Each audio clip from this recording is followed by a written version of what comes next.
Hello everyone and welcome to this webinar on letter of offer. So today we'll be concentrating on generating a letter of offer for international students. So it's mainly directed to international colleges. I have my colleague Alex on the line as well today. So he's our report specialist. He'll be taking you through how to customize the Eureport templates and how to add your logos and change regions and add more fields and things like that. So anything technical, he'll be able to answer those questions for you, and that'll be towards the end of the session. So in today's webinar, we'll be, kind of conducting it in three different parts. The setup and the actions, I'll be doing it, and the reports will be presented by Alex. So with the setup, I'll be showing you how you can set up the fee checklist that you mainly require for your offer letter. It could be your course fees, tuition fees, the material fee, or your OSCE, the overseas student health cover, as well as probably, you have additional application fees and airport pickup and things that you charge your students. So we'll be setting up those fee checklists. I'll also be showing you how to add them to the course offer, which can then by default link to your course enrollments, which is your students. And some of you may have already created your course offers for 2018. So we'll also look at how to add these checklists to already enrolled students or even individual students by going into their profile. And in terms of the actions, obviously, even when you kind of add those checklists by default, you could have certain values that you want to change. It could be the due dates, the payment schedules, or the amounts or discounts that you have given to your students that may change. So I'll be showing you how to manage these enrollments, edit those checklists, link agents if you want the agent information on the offer letter, as well as how to generate the generic Eureport templates. And Alex would be taking over a kind of the reporting side of things. So he'll be showing you how to upload and download Eureport templates and also customize those Eureport templates within WiseNet. So I've logged into our demo system. Click into LRM to take you into the application itself. So as I said, before we go ahead and start linking fee items to students or course offers, we need to set up checklists in the system. So we go into the settings. On the left, you see drop-down lists. So the first thing that you can probably use is customizing the fields. So under the drop-down list, you have certain fields like agent statuses, classifications, and then you have the target groups. I'm not sure if you would really require these things on the offer letter, but with some of our clients, they kind of like putting certain fields which are customizable on their offer letter. So we have some fields in here that you can use for this purpose. So all you have to do is click into the field, click on add new option to create your own drop downs. I'll show you how you can link them to clients a little later. Then the main thing that you require is your checklist. So under the checklist, choose the category called course enrollment. So all your fee items go under the course enrollment category. So by default, you would see certain checklists like, letter of offer, material fee, tuition fee, enrollment fee in the system already created for you, just to help you understand how to work this out. But if you want to add more checklists to this list, you just have to click on new checklist item. The checklist item type has to exactly match this. So it has to be called letter of offer. All right, put in letter of offer. And the description could be anything that you want to call it on your offer letter. I don't see a checklist item type called discount, so I'm going to just create one called discount fees and save. So all the fee items have to be created as separate checklists. So you keep adding new checklist item, and the category has to be course enrollment, and the checklist item type has to be letter of offer. Okay, just bear that in mind. Now, in some cases, you may also want payment schedules. whilst it's not like a finance system, so we definitely would recommend using like Xero or MYOB to do any of your payment plans. But if you want to quickly show a kind of, the different payments or the study periods that you have for your students on your offer letter, then this is the only way. You can add, again, new checklist items. The checklist item type has to be payment schedule.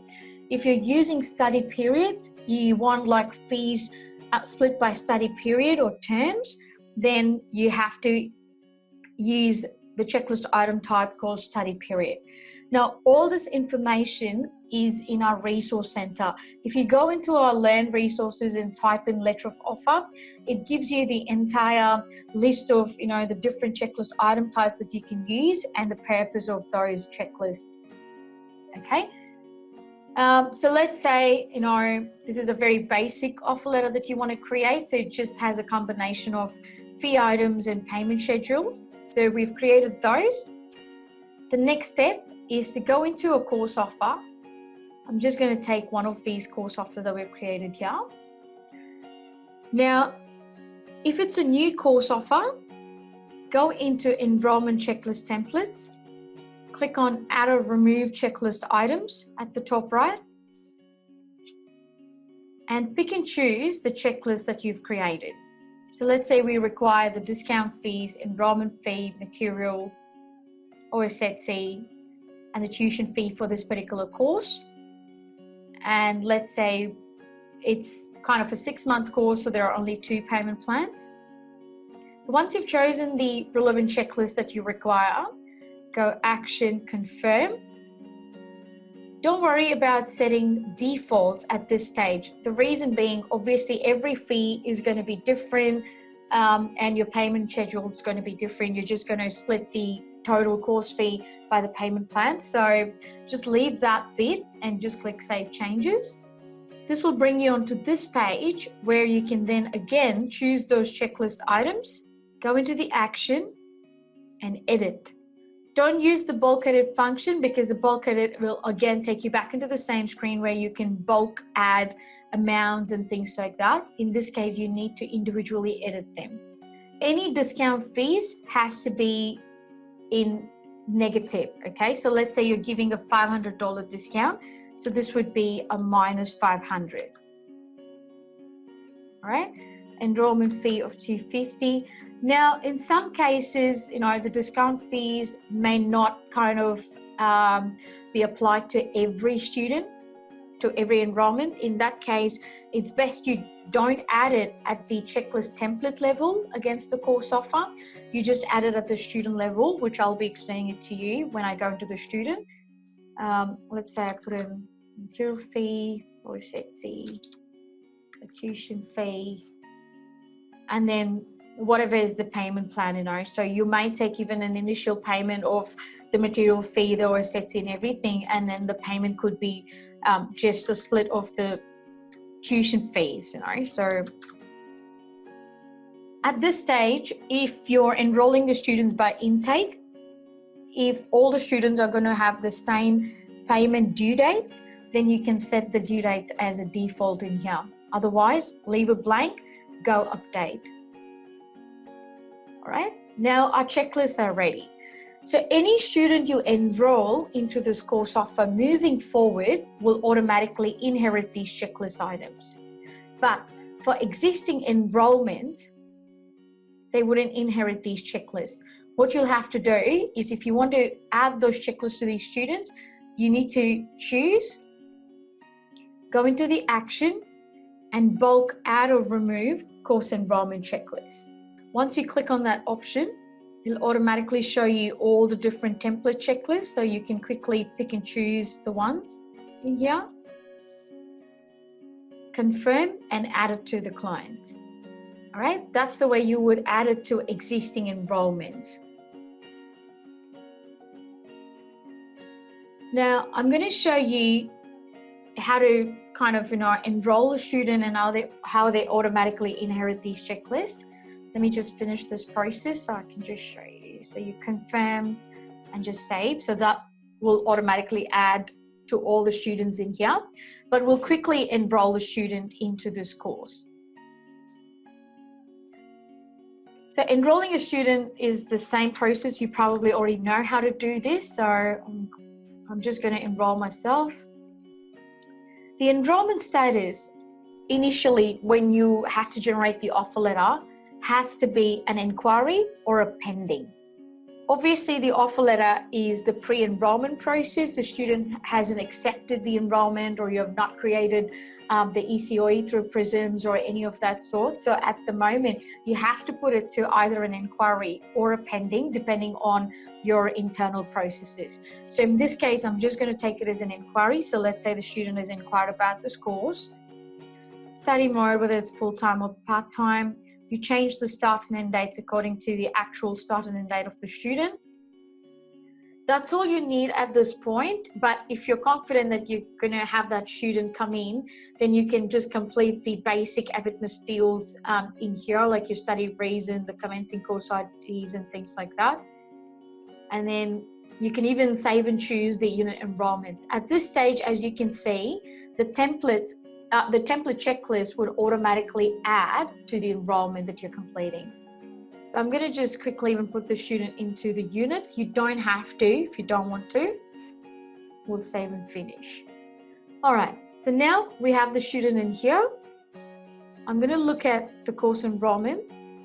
The reason I came into the course enrollment is to show you how you can link agents. All right. Once you've completed the enrollment process, the next step is going to be, if required, go into the agents, add an agent. You choose the agent, any promotion that you have set up against the agent, and then you click add, whatever is the commission, and when did you sign the student and all that. Put an extra note if required, just go save. So they'll sit against the student, and this commission can also be used to run reports. So we have agent commission reports and agent payment reports. So that'll calculate what's the commission that you need to pay to the agent. That's available as well under the reports. Now let's go into the enrollment checklist on the left. You don't have to come into this page. I'm bringing you here just to show you how you can edit these checklists and remove certain things that's not related to the student before you run the offer letter. Okay, so let's say in this case, you know when the student needs to make the payment, so you can go edit. You can put in a due date of when the student has to pay. Go update. That's in there. Now, if there's an additional discount, or if you want to completely remove that, you can. Or at this stage, if you feel like, all right, the student's not wanting a single cover, but he wants a family cover, then you can just click on add or remove checklist. Even though it's not linked to the course offer, you will still be able to choose the checklist that's required. Okay, it's the same process that you followed against the course offer. We go confirm. You can put in an amount if required for that and go save changes, or you can come back in here and then edit it. So it's up to you how you want to work this out. All right. Once you're happy with the checklist, you're all set to run the offer letter. So we go into the enrollment logbook, go action, generate your report. So the template type would be letters of offer. I'm just going to run the generic AU letter of offer. And if you're on a premium edition, you can even choose a message template and email it out to the agent, the student, and of course, even like other contacts, if you need to blind copy anybody else. Then drag and drop any attachments. It could be like any policies and procedures that you want to send to them. Click save. This will automatically run the offer letter and save a PDF against the logbook. There we go. So it gives a PDF and it'll automatically pick up whatever fields you've put in there. So it could be the first and last name, the date of birth, nationality, the student's course, of course the fees, as well as the payment schedule. So as you can see in the payment schedule, it'll have all those different fees except for the tuition fees, and it'll show you what's the payment plan for the tuition fees. And if you would have added the study period, then you could have another, table for the study period, and it'll show you the breakdown of the study period. We used only the due date. Usually when you use the study period, clients do like showing the start and end. So when you want to show the start and end, then we usually recommend having the date due as well as the date completed. So that'll kind of show as the start and end date of the study period on your offer letter. Any questions? All right. If you didn't have agents or if you didn't have to change the checklist, then it's a pretty straightforward process. You would, enroll the learner, come into their logbook and just generate the U report. Now, in some cases, again, as I said, if you're on the premium edition, you could even have Learn Cycles doing this for you. So when you create your offer letter, also have a Learn Cycle in there that says, all right, the action is when the enrollment status changes to inquiry. And you could even have a status reason to say that send offer letter or something of that sort. Then it can automatically generate the U report and email it out to the student. So you can even have a Learn Cycle automated in the back end.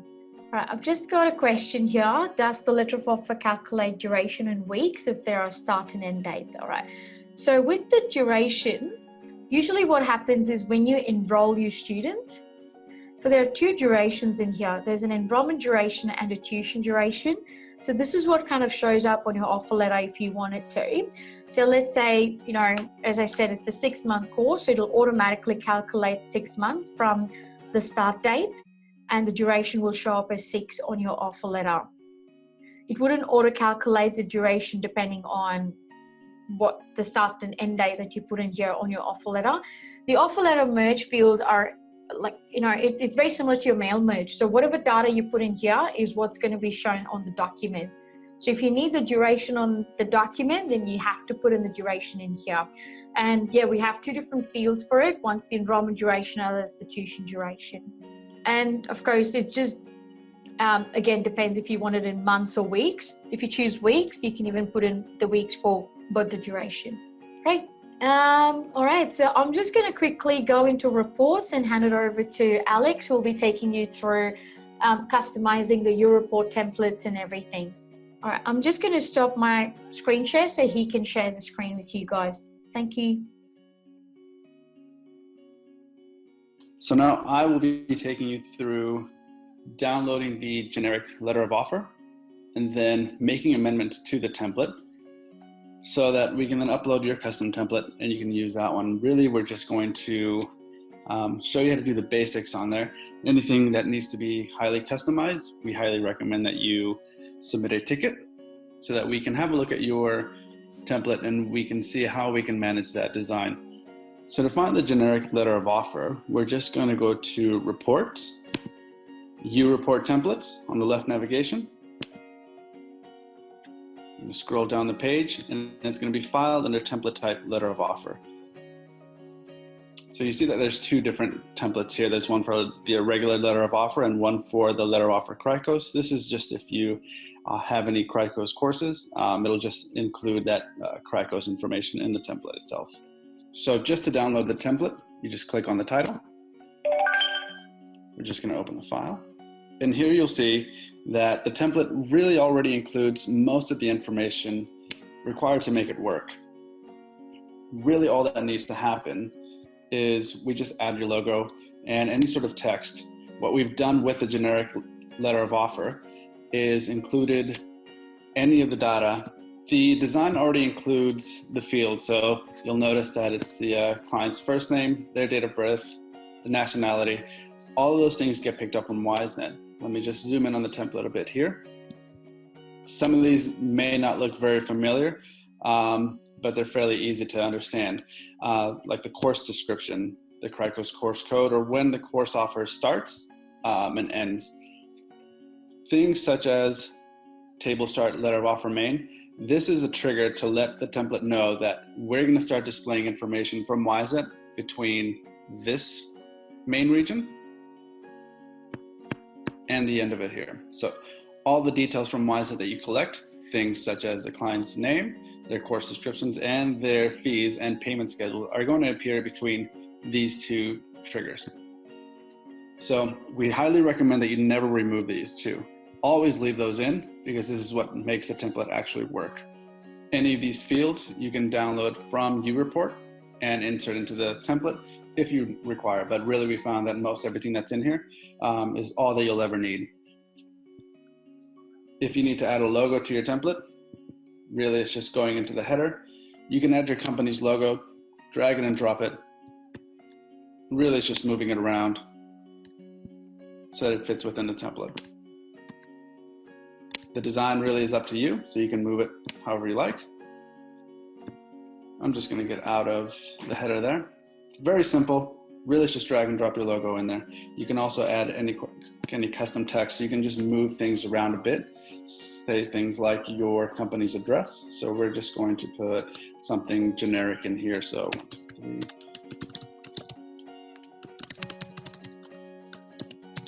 and that will just automatically appear in the template.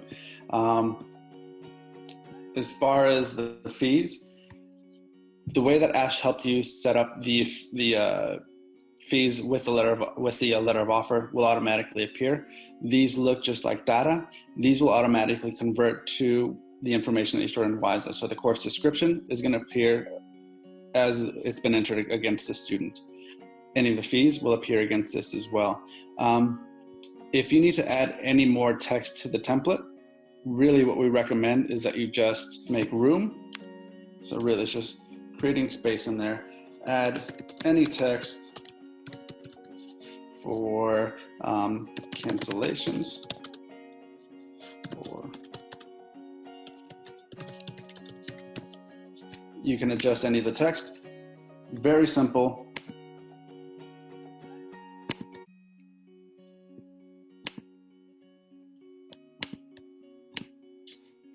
The only thing that we recommend again is that you do not change any or remove any of these main regions that you found in there. These are just set up so that they're functional. You can add any sort of text in your template, add any further pages, any logos, and it's very simple. I'm just going to save this, seeing as it's just a very basic template. So I'm just going to save it as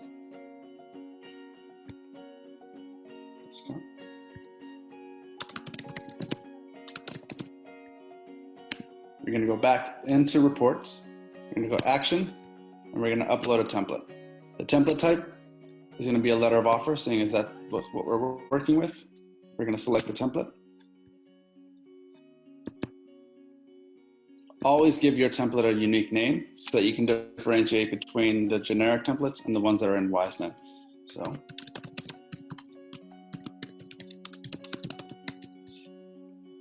upload as a template. We're going to go into the learner themselves. So we're just going to go back into Ash's test that she created. So back into Ash's profile, we're going to go into the course offer that is being offered there. We're going to go to the enrollment logbook, action, generate UReport. We're going to select the template type, letter of offer, my custom letter of offer there. Save. It's just going to take a minute while it generates. A PDF document will automatically store against the learner's logbook. You can just click on that. As you can see, it automatically populates any of the details stored against Ash's profile. That includes the courses that they're enrolled into, the start date and end dates, and then any fees that she set up in here. It looks like I ran the incorrect course offer, which didn't have any checklist items for that, so I apologize for that. In that case, I will just go back into Ash's profile. Let me just have a look to see if, actually no, we're just gonna go ahead and add the checklist items. Again, I apologize for that. All of these things that you are now experts in, we're just doing it just to make sure that you're able to do this. We're gonna put an amount of 150 for that, just as a test.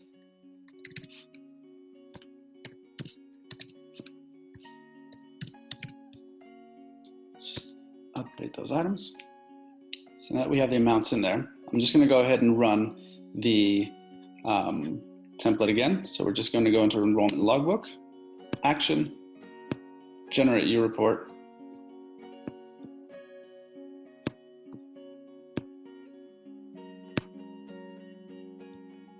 and save. The checklist items should now appear in the PDF template that we just generated. So you'll see that the amounts display in the template here. It'll automatically calculate the total amounts for you. The following will display the payment schedule. So we're trying to be as transparent as we can. So that includes showing the checklist items yet again and what the payments are going to be. Any of these texts here, you can change the different fonts. You can make it as big or as small as you'd like. Really what we just recommend again is that you do not remove any of the tags that are in the template. This you can move to a different area. Really it's very simple to move this onto a second page. You can just highlight it and do this. We're just gonna cut it from the first page. We're going to enter a page break. So now we have 2 pages, and we'll place that on the second page. That way you have more room on the initial page to make any sort of changes that you'd like, anything that you'd like to introduce to the template. So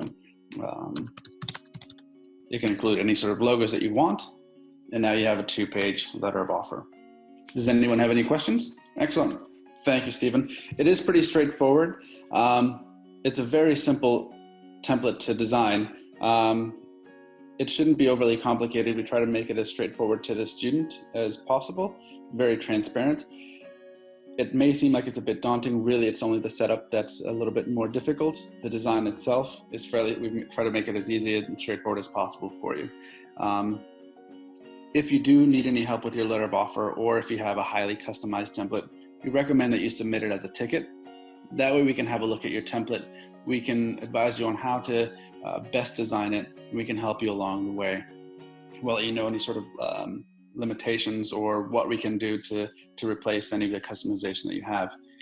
If you do need any more help, then we recommend that you go to all I did was click on the question mark there. It takes you to our resource center. Let's just type in just want to click on the question mark up here. It takes you directly to our help site.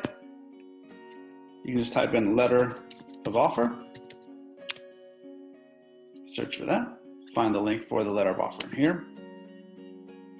And that will help you out with anything with getting started on your letter of offer, how to set up the checklist items, set up the course enrollment, and even create the custom letter of offer and how to run it at WiseEd. It'll go through all the steps from the very beginning through that Ash showed you up until generating the letter of offer. There's also a video on how to set this up from a previous webinar, so you can watch it and you have something to go back to. We do have a question from Robert, and it was, we'd like to know how we could pull the current student's visa status. Let's have a look if that field is available in U-Report. So what we'll do is we'll go back into WiseNet. We're gonna go to reports. We're gonna download the report catalog. So what this report catalog is a list of all the different fields. It's a U-Report field dictionary. Reports, U-Report field dictionary. Just wait for that to download. What it's gonna have is a list of all the different fields that we have available for U-Report. Let me just close this. This document contains all the different fields that we have in WiseNet, and I'm just gonna go to the letter of offer section. What I wanna do is just confirm that the visa status is in there. So they're all alphabetized there, so that all the different client information, their next of kin, the passport. I'm just gonna scroll down to the V section, which should just be their visa status. So let's see if it's in there. Doesn't look like it's in there. Let me have a look in the client visa information. Nope, looks like it is. So we have the client visa number. As far as the visa status, the visa status or the visa type, if a field does not exist in U-Report, what we can do is we can get it as a request. You can submit as a ticket. We're constantly updating this this dictionary, so you can let us know if a field doesn't exist. We'll add it to this list, and then it'll automatically we can add it to your template, and then it will then appear. So at the moment, it looks like the visa status and the visa type don't exist. So if you'd like for it to appear in your template, go ahead and submit as a ticket. Let us know that you'd like this field to appear in UReport. We'll add it, which will then make it available for you to use in your template. Any other questions? We just asked how long it will take for this to do. Really, to add a field that already exists in Wise-It, it'll take anywhere from an hour to 3 hours while we get our developer to just insert that field. It shouldn't take very long to make it available. It's a very simple process. It's just fairly straightforward. So long as we know where it is in Wise-It that you're collecting this information, we can then add it to the template. It also helps us to test to make sure that it's the right field that you're looking for. Any other questions? No, we don't charge for this. Being that it's a field that exists in WiseNet, then there's no charge. It's something that we just include into the template, saying is it's a field that already exists. Thank you all for attending this. Thank you very much.